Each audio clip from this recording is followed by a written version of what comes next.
कधीच नाही चुकणार तुमचे फेवरेट टीव्ही शोज झी5 सोबत, तेही एकदम फ्री. हुडकून घेणं झाले आहे ना धने. लग्नाची झालीच ग तू आता. पाहुण्यांना पसंत पडलीच ना की लगेच लग्नाचा बार उडवून देऊ. हा राजू, तिला काजळाला टिका लाव, नाहीतर माझी नजर लागायची हिला.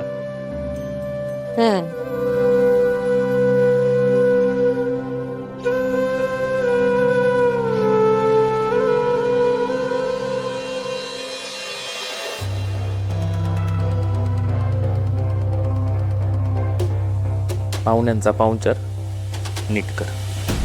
हे जर लग्न ठरलं ना, तुझ्या बहिणीचं नशीब उजळलं आणि तुझ्या भावाच्या डोक्यावरचं वजन पण हलकं होईल. त्यामुळं नीट.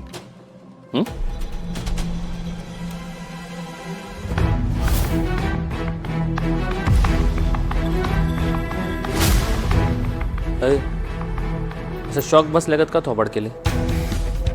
नाही, हे असे धक्के याआधी बसले नाहीत का कधी? बसतात ना. हे बघ, डॅडींनी तुझ्या भावाला आणि बहिणींना बोलवून घेतलंय का नाही, म्हणजे तुझ्या बहिणीच्या लग्नाची सुपारी कन्फर्म फुटणार.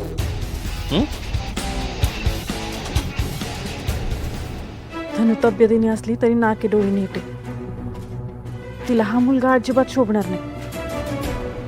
या या या या सुनबाई या.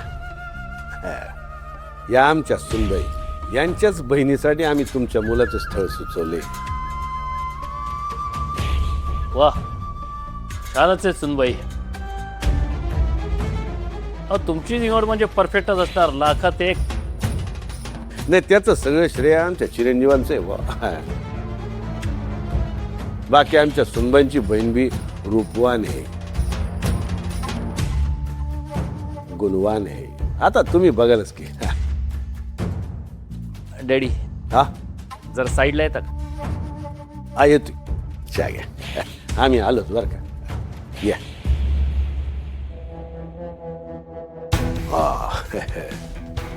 बोल. डॅडी, मी काय म्हणत होतो, एवढी चांगली पैशावाली सुरेख सूर्याला मिळवून द्यायची म्हणजे फायदा त्याचाच आहे. त्यात नुकसान कसलं?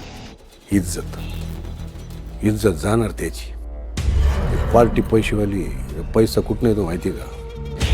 मटक्याचा धंदन दारूच्या बाटल्या. या असल्या घरी त्याची बहीण गेल्यावर त्याची इज्जत जागेवर राहील का?